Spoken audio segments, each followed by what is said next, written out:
그렇습니다.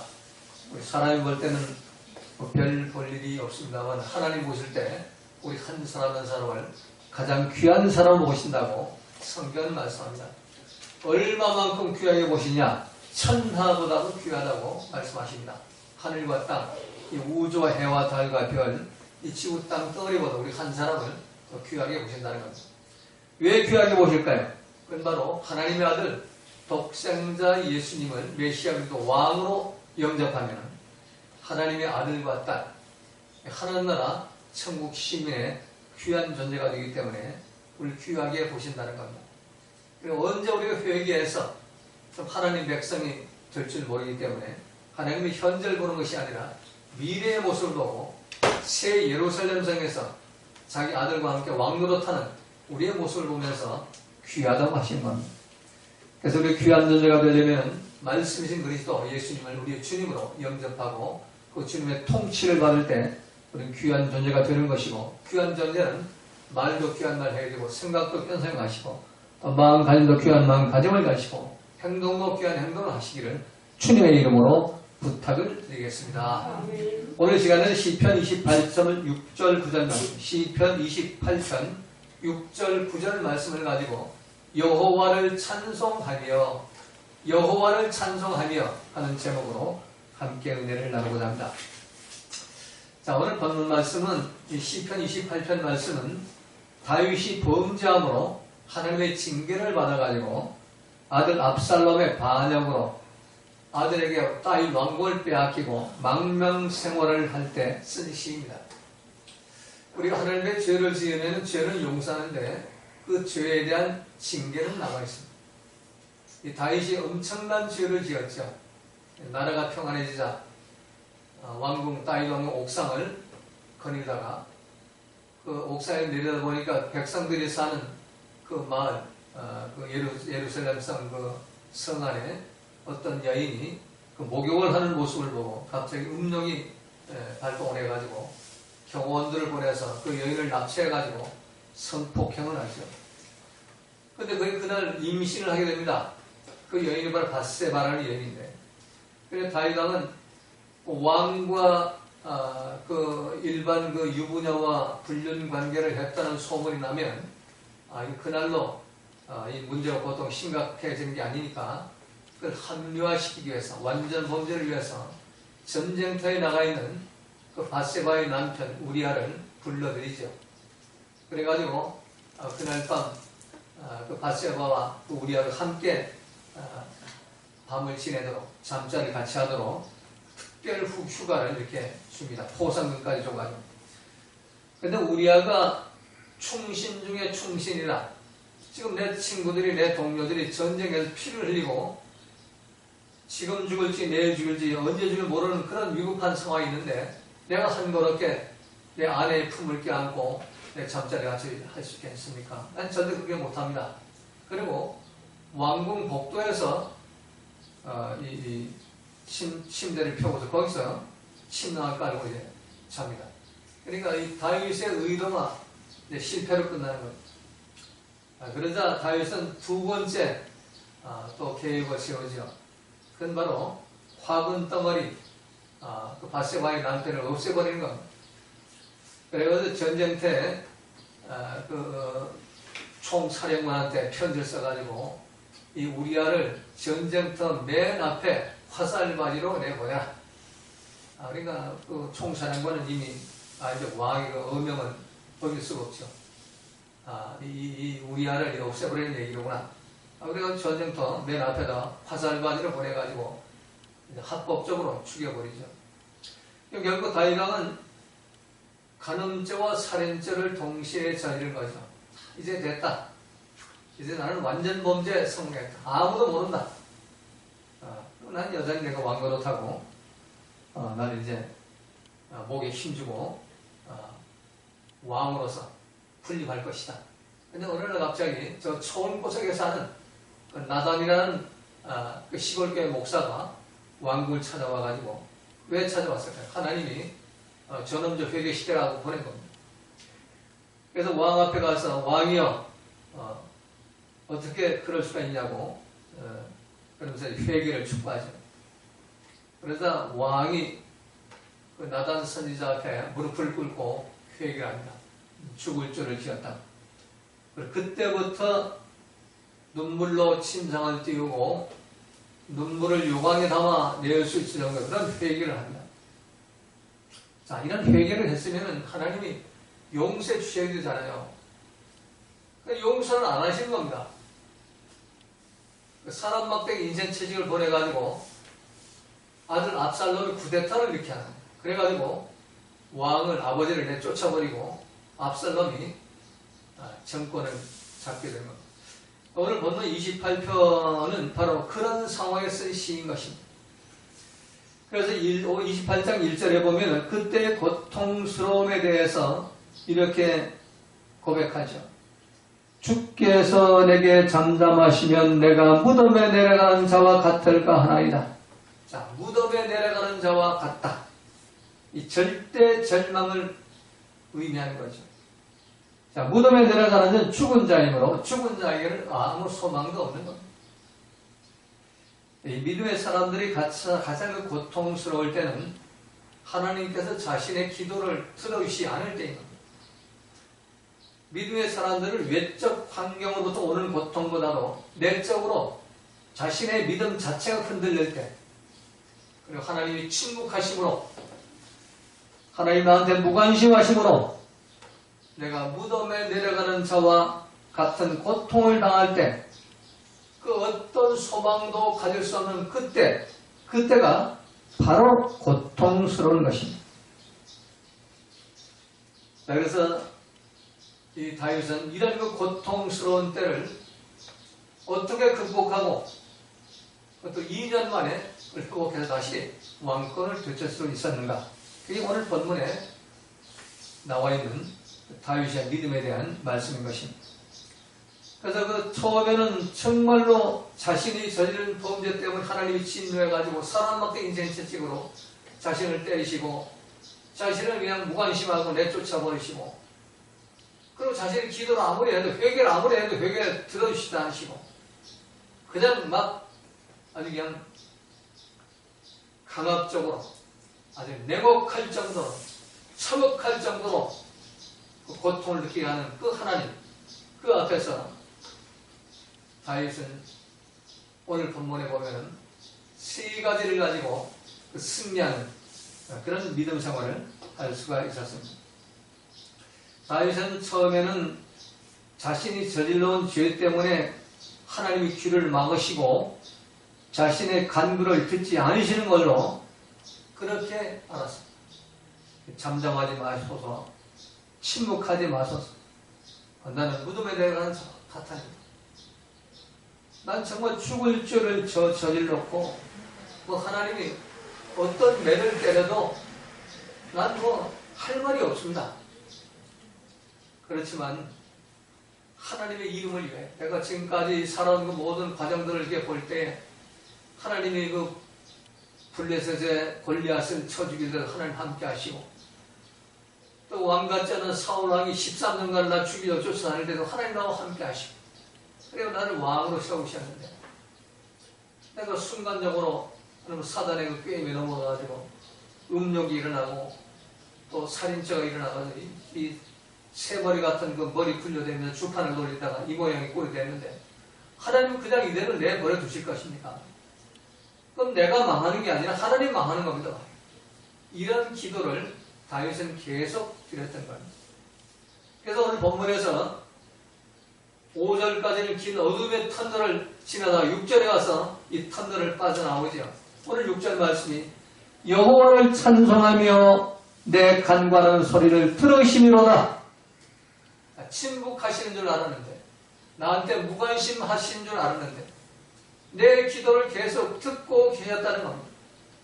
내 눈물도 하나님이 보시고 내 회개도 하나님이 보시고 내가 쫓겨다니는 모습도 보시고 또 백성들로부터 무시당하고 또 백성들로부터 멸시당하고 침뱉음을 당하고 돌팔매질을 당하고 막 그 티끌을 날린다 저주하는 그런 모든 것도 주님 보셨다는 얘기입니다. 이건 오늘 본문은 말씀하고 있는 겁니다. 여호와를 찬송하며 여호와를 찬송하며 하는 그 찬송을 히브리어 그 원어 성경에서 바라크라는 단어를 사용합니다. 시편 150편에서 호흡이 있는 자마다 여호와를 찬양하라. 그 찬양하라에는 바라크라는 단어를 쓰지 않고 할랄이라는 단어, 할렐루야, 할랄이라는 단어를 사용합니다. 근데 다윗은 왜 이 할랄이라는 단어를 사용하지 않고 바라크라는 단어를 사용할까? 이 바라크는 무릎을 꿇다, 경배하다, 무릎 꿇고 경외하며 절하다 그런 의미예요. 할랄은 칭찬하다, 자랑하다, 영광 돌리다 그런 의미예요. 다윗의 지금 심정은 할랄로 표현하는, 바라크로 표현하는 겁니다. 하나님이 오미하신, 하나님의 분명하신 공의 하나님, 그 앞에 나는 무릎을 꿇을 수밖에 없고 그 앞에 나는 경배할 수밖에 없고 무릎 꿇고 경외하며 절을 할 수밖에 없다. 바라크. 여기 원어대로 우리 번역을 한다면 우리 한글은 내가 찬송하며 뭐 이렇게 되어 있는데 원어대로 원문대로 번역을 하면 내가 여호와 앞에 무릎 꿇고 여호와를 경배하며 무릎 꿇고 하나님을 경외하며 절하는 이유는 바로 내 간과는 소리를 들으시미로다. 두드려 패고 그냥 사람 먹고 인생 채찍으로 정신이 나갈 정도로 그냥 나를 내모아 치시지만 그럼에도 불구하고 내 기도는 하나님 들으셨다니 듣고 들으시미로다 하는 진행형이에요. 지금까지 계속 ing로 지금도 듣고 계시고 과거도 들으셨고 지금도 들으시고 미래도 계속 듣고 계시는 겁니다. 이거 쉬지 말고 기도하는 기도, 하나님과 호흡을 계속 나누고 있었다는 얘기입니다. 그래서 이 구속사적 관점을 볼 때 하나님께서 세우셨던 그 위대한 왕 다윗이 이 세상 나그네 인생길에서 끝없는 환난과 고통 속에서 회개와 기도와 간구로 사람 막대기 인생 채찍의 그 모든 위기를 극복하고 성령님의 임재 속에서 천국 시민의 삶을 살아가는 그 모범을 보임으로 다윗은 모든 성도들의 구속사적 삶의 모범을 보여주고 있는 겁니다. 그래서 다윗의 후손을 통해서 예수 그리스도가 탄생되게 되는 겁니다. 우리의 메시아 그리스도가 다윗의 후손을 통해서 탄생되는 겁니다. 자, 마치 우리 인생은 천국 시민권을 획득하였으면서도 이 세상에서 잠시 더 살아야 하는 그 모든 세대의 성도들이 오히려 그 사단과 인간의 죄성으로 인해서 다윗 속에 있는 그 죄성, 가늠하는 음란의 죄성, 또 다른 사람을 죽여 내가 산다는 그 살인의 그 죄성, 우리 속에도 다 있어요. 우리 속에. 우리는 뭐 의롭고 거룩하고 뭐 그래야 천국 가는 줄 아는데 죄를 분명히 알아야 그거를 예수의 피로 씻어가지고 없애버려야 천국 가는 거지. 의롭게 해서는 천국 못 갑니다. 다윗처럼 회개해서 또 사도 바울처럼 회개해서 나의 죄를 예수님 십자가 피로 발라가지고 사단이가 못 들어오도록 만들어야 우리 천국 가는 거지. 내가 의롭게 사는 것 자체가 사단이가 갖고 놀 때가 있습니다. 다윗은 그걸 알았죠. 다윗의 그 죄성이 뭘까요? 그 조상대대로 다윗의 그 계보, 마태복음에 기록된 그 계보를 이렇게 보면은 그 다윗은 유다의 후손이죠. 유다의 그 유다와 그 다말 그 며느리와의 불륜 관계를 통해서 낳은 그 후손이고 또 모압 여인 루세 이방 여인 모압 여인이 어떤 여인? 딸과 불륜 관계를 맺어가지고 태어난 족속이 모압 족속이에요. 그 모압 여인 루세 후손이 다윗이에요. 그러니까 이 다윗 속에는 그런 음행의 불륜의 그런 피가 유전자 속에 있는 겁니다. 이걸 타고 사단에 끌리고 신명을 하는 거예요. 이게 넘어간 거예요. 우리 속에는 없겠습니까? 우리 속에 카인의 피도 흐르고 또 셈족의 그 모든 우리 조상들의 그 여러 가지 더러운 피가 우리 속에 있는 겁니다. 깨끗하고 거룩하다고 절대로 의인 행사하고 다녀서는 안 되는 겁니다. 우리는 죄인 중에 죄인이고 교회 중에 교수죠. 죄인의 교수입니다. 다윗은 이걸 알았어요. 이걸 알았기 때문에 회개하고 회개해서 하나님이 내 회개 간구를 들으시기 때문에 그 하나님 앞에 엎드려서 전하고 하나님 경외할 수밖에 없다. 우리 뭐 찬송하라 그러면 뭐 그냥 기뻐 뛰며 주를 보겠다고 뭐 그걸 찬송으로 해야 말입니다. 다윗은 그 찬송이 아니에요. 회개하고 엎드려서 전하면서 하나님을 공개하고 두려워하고 하나님께 경배하는 것, 이게 바라크의 찬송이에요. 그러니까 우리가 이 바라크의 찬송을 해야 그래 우리가 하나님의 그 간구하는 소리를 하나님이 들으신다는 겁니다. 그걸 알 수가 있다는 얘기예요. 그래서 우리가 다윗처럼 무릎을 꿇고 바라크로 하나님을 경배해야, 찬송하며 경배해야 우리 승리하는 삶을 살 수가 있는 거예요. 첫 번째, 이 바라크로 하나님께 찬송하면, 여호와를 찬송하면 내 간구하는 소리를 들으십니다. 그런데 자기 흥에 겨워가지고, 요즘 뭐 찬송하라고 그러면 그냥 흥에 겨워가지고 그냥 그 대중가요를 부르는지 뭐 세상 노래를 부르는지 뭐 그 세상 사람들이 부르는 그런 풍조에 맞춰가지고 지절거리는 그런 노래들을 부르는 찬송이라고 그러는데 그건 찬송이 아니에요. 그냥 자기 멋에 겨워가지고 그냥 노래하는 거지. 이 찬송은 이 다윗처럼 빠락하는 게 찬송입니다. 하나님께 엎드려. 할랄도 아니에요. 할랄은 하나님을 하나님을 나 자랑거리가 있고 말. 하나님 영광을 일이 있고 말. 하나님의 칭찬할 그런 일이 있을 때 할랄루와 할라 이렇게 찬양을 부르지만 이 바라크는 내가 하나님께 찬양 드릴 그런 가치조차 없어요. 이 죄인의 교수가 무슨 뭐 찬양을 드려요. 살인죄 저지르고 간음죄 저지르고 이 못된 놈이 말이에요. 그러니까 난 바라크로 찬송할 수밖에 없다니.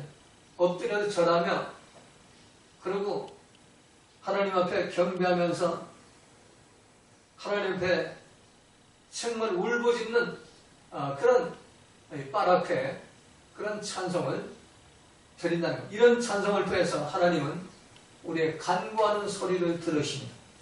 자, 간구. 이 간구는 타차문이라는 단어를 쓰는데 간청하다, 요청하다 이런 의미입니다. 자, 다윗의 그 간청과 요청은 뭘까요? 내 죄를 내가 너무 잘 안다. 내 간음죄 저지른 놈이고 살인죄 저지른 놈이다. 내 아들한테 왕궁 빼앗겨 쫓겨나는 게 당연합니다. 사울의 후손 시므이한테 내 욕먹고 침뱉어 나가고 돌팔 나가 당연합니다 말이에요. 하나님이 그렇게 하시다. 더 하셔야 된다 말이에요. 이게 타차눈의 간청과 요청이에요. 그렇지만 하나님의 이름을 위해서 내게 준 성령을 위해서 하나님 회복시키옵소서. 이 징계의 기간을 좀 이렇게 감해 주셔서 이게 다윗의 유일한 기도였어요. 내 죄를 분명히 알고 나 죽을 놈이고 나는 없어질 놈이고 말. 난 두 대를 패서 뭐 묵사고를 만들어 좋은 그런 놈인데 그러나 하나님 이름을 위해 지금까지 저를 붙잡고 일하신 거 하나님 이름을 위하여 조금 이렇게 그 시간을 좀 이렇게 단축해 주시옵소서. 이게 다윗의 요청이 타천은 간청. 그 간구, 그 간구하는 소리, 콜이라는 소리, 이 콜이라는 본문에서 샤마 콜 타천을 얘기했는데 콜이라는 것은 울부짖는 소리, 울음소리, 그게 바로 콜이에요. 다윗이 하나님께 이 간구하는 기도는 울부짖는 울음소리의 기도였다는 얘기예요. 그 간구의 소리를 하나님이 샤마 들으셨다. 귀를 기울이시고 들으셨다는 얘기예요. 다윗은 어떻게 알게 됐을까요? 성령으로 이걸 알게 된 겁니다. 하나님이 내 소리 다 듣고 계셨구나. 아들한테 왕궁 빼앗겨 쫓겨나 다닐 때 하나님 맞습니다. 내 아들이 저보다 더 낫습니다. 나중에 전쟁이라는 자기 아들 죽을 때 울며 통곡하고 내 아들 죽어 압살롬아 운 게 바로 다윗이에요. 왕궁 빼앗고 또 자기 아버지의 후궁들을 다 차례로 성폭행한 그 아들, 그 불효막심한 불의 자식을 그 죽어야 싸다 이랬는데 이 다윗은 그러지 않았죠. 하나님이 도구로 쓰였습니다. 네가 나보다 낫다는 것. 이게 바로 삶을 통한 그 간구인 것입니다. 울며 통곡하며 회개하며 부르짖으며 하나님께 타찬을 했어요. 하나님께 요청을 했어요. 나를 위한 게 아니고 하나님을 위해서 이 기간을 좀 단축해가라. 그래서 하나님이 그 기도를 들으셨습니다. 그 간구하는 소리를 들으심으로 다윗은 여호와를 찬송했다는 얘기입니다. 할날의 찬송이 아니고 바라크의 찬송으로 하나님을 찬송했다는 얘기입니다. 자, 하나님은 간구를 들으셔요. 예, 울부짖는 울음소리, 눈물의 기도, 통곡의 기도를 하나님 들으시는 겁니다. 성경의 간구의 기도가 구약 성경에 많이 나오거든요. 이 타찬운의 기도, 이 간구의 기도를 드린 그 기록을 보면은 하갈이 통곡의 기도, 근데 타찬운이라는 단어를 써요. 통곡의 기도를 드렸어요. 한나가 속으로 통곡하는 기도, 엘리 제사장 그 성전에 가서 간구를 했는데 그 간구가 타찬운의 간구예요. 다니엘이 예루살렘 성전을 바라보고 간구하는 기도, 그 타찬운의 간구. 그래가지고 하나님이 네가 나에게 간구할 기도하는 그 마음을 가질 때 이미 나는 내 기도를 듣고 천사를 내가 보냈다. 이렇게 성경 기록해 놓고 있죠. 기도와 간구가 다른 점은 기도는 무시로 하는 것, 수시로 쉬지 않고 기도하는 하나님과 호흡을 맞추는 게 기도예요. 쉬지 말고 기도하라 그러잖아요. 쉬지 말고 간구하라 그러지 않아요. 간구는 시간을 정해놓고 나의 그 제목을 가지고 요청하고 또 청원하는 그런 기도가 이 간구의 기도인 것입니다. 그래서 하나님은 이 타찬운의 기도, 이 간구의 기도를 들으시고 응답하시는 것입니다. 하갈의 기도도 하나님이 응답하시고 한나의 기도도 하나님이 응답하시고 다니엘의 기도도 하나님이 응답하시고 이 다윗의 기도도 하나님이 응답하시는 것입니다. 여러분 모두가 이 간구의 기도를 하시기 바랍니다. 통곡하는 기도가, 간구의 기도는 회개하는 기도, 회개할 때 통곡이 나오는 거 아니에요. 통곡하는 기도, 울음소리의 기도, 이게 타찬운 간구의 기도예요. 로마서 8장 27절에 보면은 마음을 살피시는 이가 성령의 생각을 아시나니 이는 성령이 하나님의 뜻대로 성도를 위하여 간구하심이니라. 자, 간구는 성령이 도와줘야만 간구의 기도가 나와요. 내 생각을 애감정 가지고는 간구의 기도가 안 나와요. 기껏 해봐야 그냥 주문이죠. 연불이 오는 거죠. 횡설수설하면서 뭐 해달라고. 그래서 그 잘못하면 이게 스토커가 되는 겁니다. 하나님 앞에. 하나님 뜻을 헤아리지 않고 내 멋대로 뭐 이거 해달라 저거 해달라 막 요청하는 것. 스토커는 뭐예요? 때와 장소를 가리지 않고 끊임없이 자기의 필요를 요청하고 간청하는 것이 스토커예요. 스토커는 자기의 필요를 요청하고 간청하는데 상대방의 입장을 생각지 않고 쉬지 않고 끊임없이 자기의 필요를 요청하고 간청하는 겁니다. 그러나 타찬운의 간구는 하나님의 뜻, 성령이 함께 하시는 기도예요. 성령이 원하는 기도예요. 내가 원하는 기도가 아니에요. 그래서 이 타찬운의 간구는 하나님이 안 된다 이러면 포기할 줄 아는 기도가 바로 타찬운이에요. 내 고집, 내 주장, 내 논리, 내가 원하는 것, 그걸 이루려고 하는 것은 타찬운의 간구가 아니에요. 스토커의 기도입니다. 이 스토커의 기도는 뭐 예를 들어가지고 하나님께서 짝지으신 사람도 아닌데 제가 이 청년의 전도자 청년회 이렇게 치료하다 보니까 스토커하는 그런 청년이 있더라고요. 아무개를 나의 배우자로 주옵소서. 아니, 그 걔는 전혀 그 생각도 없는데. 근데 지 혼자 그냥 하나님께 스토커를 하는 거예요. 이 옆에서 혼자 뭐 이렇게 기도하는 걸, 내가 들은 적이 있는데, 아이고, 아무개 참여를 나의 배우자로 주옵소서 하고 막 그냥, 뭐 소리 질러서 혈질 부리면서 막, 안 죽은 나, 막 그냥 죽을 거예요. 뭐 안 죽은 나, 이 학교 때려치우고 나니, 나 저기 중이 될 거예요. 막, 불교를 할 거예요. 막, 이러고 공부를 협박까지 하고. 그게 바로 스토커란 말이에요, 스토커.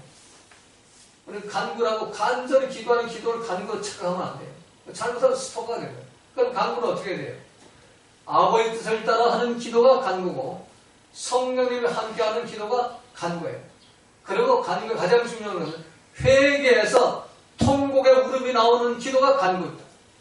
이 기도를 하나님이 응답하시는 겁니다.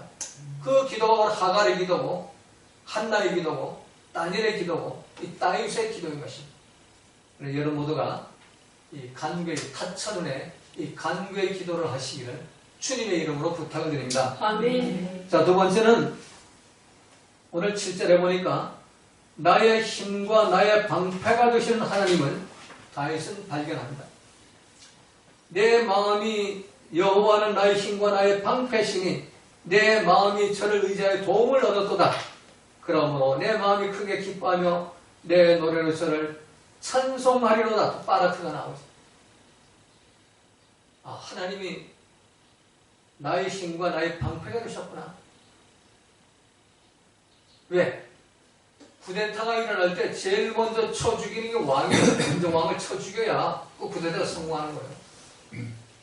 근데 압살롬이 쿠데타를 일으켜가지고는 왕이 도망가도록 뒷문을 터놨어요. 그냥 도망가도록. 강 건너가도록. 하나님이 방패가 돼요. 하나님이 나의 힘과 능력과 방패가 되셔가지고 그 사울의 먼 친척들 시므이가 뭐 돌배 던진 거 뭐 있어요? 칼들로 와 찔러버린 그만이지. 하나님이 나의 힘과 방패가 되셨구나. 이걸 깨닫게 된 거예요. 그래서 우리는 어떤 환난과 풍파와 어려움을 당하면 거기에 폭 빠져버리죠. 폭 빠져가지고 하나님의 역사가 안 보이는 거예요. 다윗은 이걸 발견한 겁니다. 언제 발견했을까요? 통곡하는 회개의 기도를 통해서, 타천의 기도를 통해서 이걸 발견한 겁니다. 하나님이 나의 힘과 방패가 되셨구나. 내가 죄인의 괴수고 죽일 놈이고 나쁜 놈이고 살인죄 짓고 간음죄 짓고 아들한테 이 왕궁을 빼앗기고 이 도망쳐 나오는 신세가 됐지만 그럼에도 불구하고 하나님은 나의 힘과 방패가 되셨구나. 이걸 깨닫게 된 겁니다.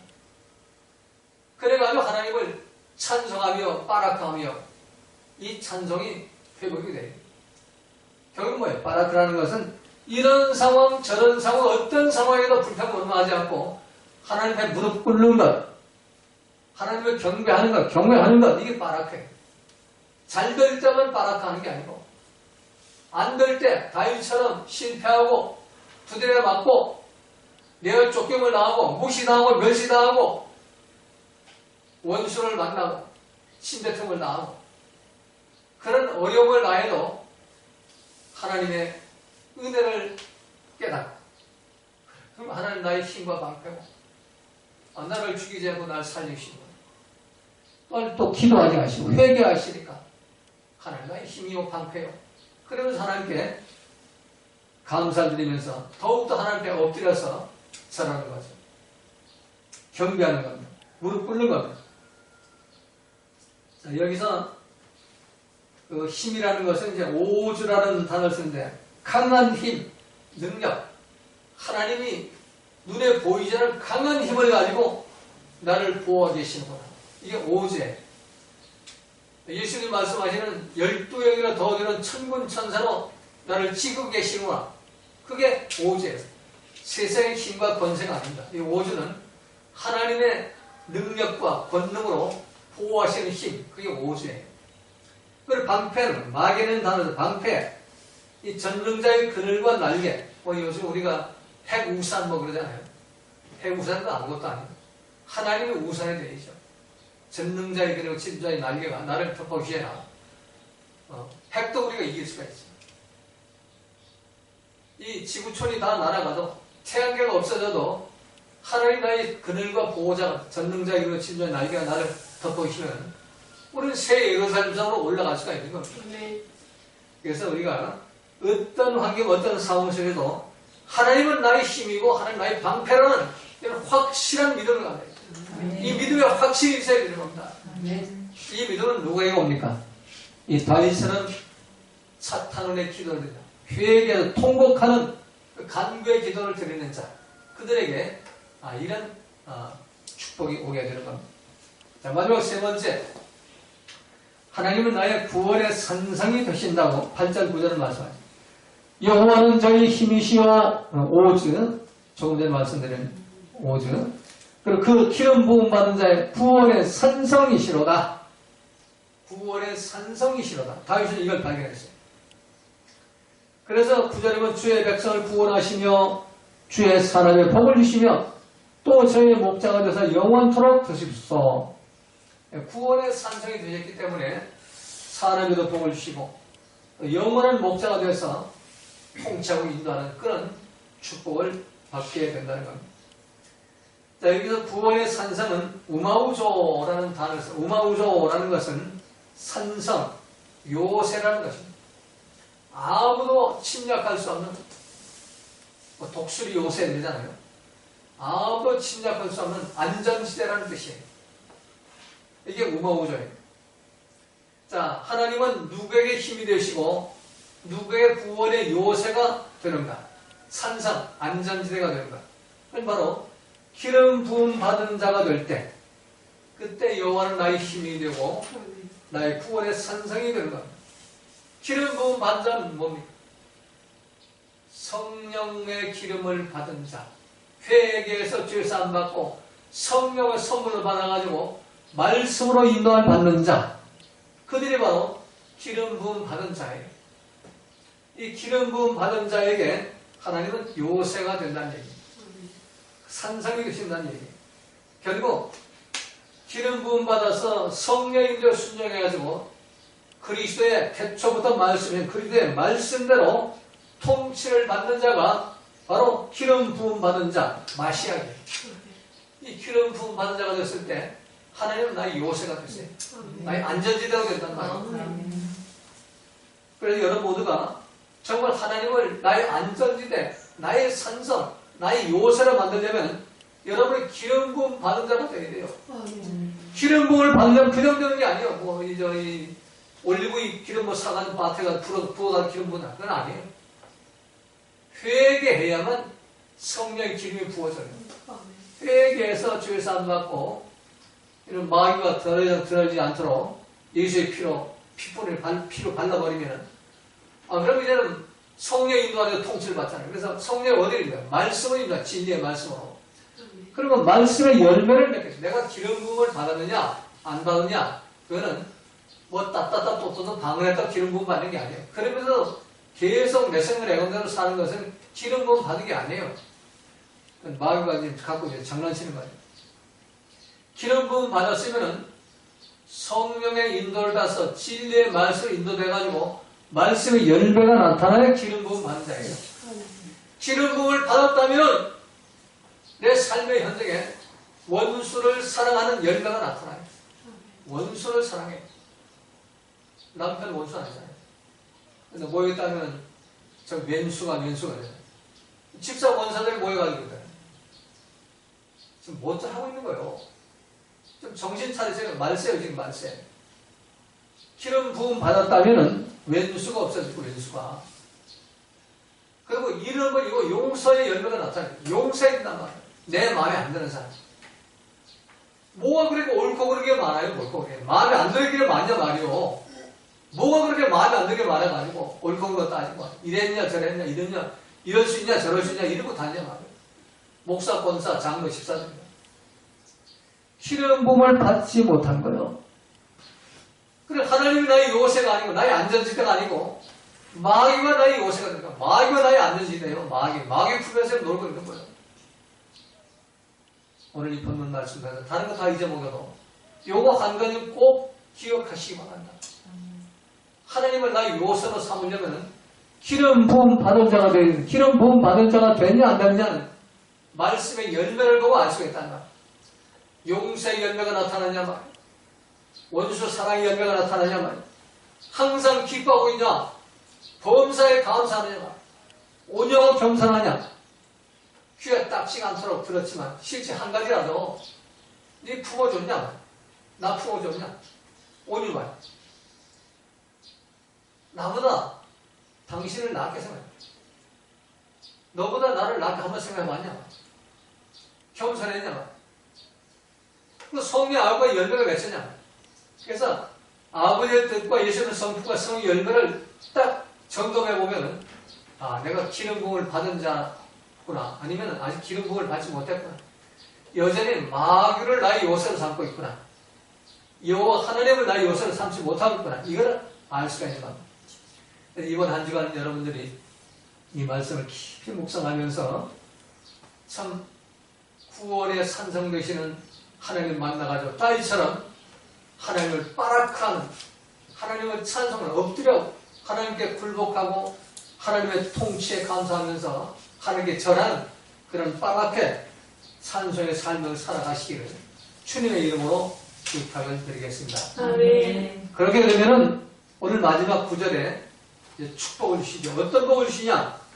주의 백성을 구원하시며 그때 구원의 은총이 말이에요.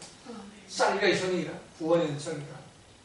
죄에서 구원이 되는 것이고 마귀한테서 구원이 되는 것이고 하나님 품 안에서만 천국 시민의 복을 받게 되는 겁니다. 그때 주의 사람의 복을 주시고 주의 사람 하는 일, 이 주의 사람은 내가 하는 일이 아니에요. 주님의 일이에요. 주님의 일. 주의 사람의 일. 그래서 내 일도 하나님의 영광이면서 하나님 나한테 지혜를 주시고 건강 주시고 일할 그 환경과 일터를 주셔가지고 일하게 하신 그 산업이라는 건 주의 일이에요. 주의 일. 그러니까 그 산업의 복을 받게 돼요. 내 산업의 복을 받는 것이 아니라 내 산업의 복을 받는다는 건 기복주의 신비주의예요. 많은 사람들이 내 산업의 복을 받으려고 열심히 그냥 종교 생활하고 있죠. 아니, 주의 산업. 하나님 내게 능력 주시고 지혜 주시고 건강 주시고 일하게 하는 것은 하나님 나라를 확장시키기 위해서 나한테 그런 복을 주셨단 말이에요. 그럼 하나님이 많은 거 원하지 않아요. 그 마음과 뜻과 정성을 다해서 과거의 두 랩돈을 하나님이 원하십니다. 과거의 두 랩돈을 그 바리새인 서기관들이 봉투에다가 뭐 몇백만 원짜리 넣어가지고 뭐 이제 바치는 거 거들떠 보이도 예수는 그거 거들떠 보이지도 않았어요. 뭘 거들떠 봤냐? 과거의 두 랩돈. 그게 관심입니다. 왜? 거기에 마음과 정성과 뜻이 담겨있냐 안 되냐. 이게 중요한 거예요. 여러분들 주일 헌금을 준비할 때나 11조나 감사금이나 준비할 때 과거의 랩돈 드리는 그런 과거의 심정으로 마음과 정뜻과 힘을 다해가지고 거기에 드릴 때 그게 주의 산업이 되는 겁니다. 그게 내가 일하는 게 내 일이 아니라 주의 산업이 되는 거예요. 옛날에 우리 마금 권사님 새벽에 내가 이렇게 보면 항상 뭐 일어나가지고 그 항아리에다가 성미살 내뜨면서 우리 만십이 목사들이 하나님 우리 만십이 목사들 한 번만 뜨고 들었는데 그냥 내 한때는 10번 이상 20번씩 막 뜰 때도 있고 그리고 뭐 자기 친척들 친정집 거기 이제 친정 오빠 뭐 할 때도 뭐 이렇게 꼭 예수 믿고 뭐 구원받게 날 또 이게 주의 산업입니다. 마음과 뜻과 정성을 다해서 어디에 초점이 맞춰 있냐 내 먹고 사는 게 초점이 맞춰 있는 게 아니에요. 하나님 나라에 초점을 맞추고 있는 사는 삶이 바로 주의 산업입니다. 이 주의 산업이 복을 받는다. 오늘 본문은 그렇게 말씀하죠. 주의 산업에 복을 주시고 또 저의 목자가 되사 영원토록 함께 하십니다. 목자가 되신다 하는 것은 우리의 통치자, 인도자, 지도자, 인도하소서라는 단어를 쓰죠. 여기서 인도하소서 하는 그 단어가 그냥 우리 한국말은 아까 그냥 끌고 나가는 일거를 보는데 원어의 의미는 틀어 올리다. 목자가 양을 어깨를 이렇게 매 틀어 올리다. 이게 이제 인도하소서예요. 셔마라는 거 단어에서 이 인도하소서 이거 틀어 올리다. 목자가 되어가지고 우리를 인도하라는 얘기는 하나님이 우리를 안아 올려가지고 하나님이 안고 가신다는 얘기예요. 우리를. 누구에게? 바로 하나님 나의 구원의 산성으로 삼는 자. 오늘 그 말씀대로 좀 기름 부음 받는 자가 될 때 성령 받아가지고 회개해서 말씀으로 통치를 받는 그런 사람이 될 때 우리 산업이 복을 받을 뿐만 아니라 예수님이 직접 우리 삶의 현장에 들어오시고 내 인생 속에 들어오셔서 나를 들어 올리신다는 얘기, 나를 들어 올리셔가지고 안고 가신다는 얘기예요. 주님이 나를 어깨에 메고 안고 가는데 뭐 힘든 게 뭐가 있어요? 그러니까 주님이 가자면 가면 될 거 아니에요. 이런 복을 받아야 하는 겁니다. 그 복이 어디서 옵니까? 이 다윗처럼 간구하는 정말 통곡의 기도, 그걸 통해서 하나님 앞에 무릎 꿇고 찬송하는 빠락의 찬송이 따르지 않을 때 그때 이런 복이 임하게 되는 겁니다. 여러분 모두가 이 다윗처럼 하나님을 빠락으로 찬송함으로 해서 이런 복을 받으시기를 주님의 이름으로 부탁을 드리겠습니다. 아멘. 모두 자리에서 일어나셔서 주님 말씀 찬송 부르시고 축도하심으로 예배를 마치겠습니다.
이제는 우리 주 예수 그리스도의 은혜와 하나님의 사랑하심과